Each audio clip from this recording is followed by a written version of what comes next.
اور کچھ بات بنانے کی کوشش کی تو رب کی مار اس پر۔ اس نے کیسی بات بنانے کی کوشش کی؟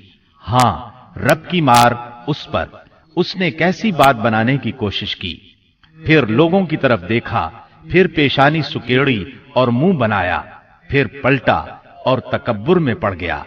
آخر کار بولا کہ یہ کچھ نہیں ہے مگر ایک جادو جو پہلے سے چلا آ رہا ہے، یہ تو ایک انسانی کلام ہے، بہت جلد میں اسے دوزخ میں پھینک دوں گا۔ اسلام کی اشاعت بڑھ رہی تھی، لیکن اس کے ساتھ ساتھ قریش کا ظلم و ستم بھی شدید سے شدید تر ہوتا جا رہا تھا۔ پھر آپ ایک مخلص صحابی ارقم بن ابی ارقم رضی اللہ عنہ کے گھر میں تبلیغ کا کام کرنے لگے، یعنی وہ گھر آپ کی تبلیغ کا مرکز ٹھہرا۔ مسلمانوں کو اسلامی تحریک کے اس سب سے پہلے مرکز دار ارقم کا علم تھا، چنانچہ کوئی اجنبی شخص مسلمان ہونے کے لیے آتا تو اہل اسلام اسے بھی دار ارقم پہنچا دیا کرتے تھے۔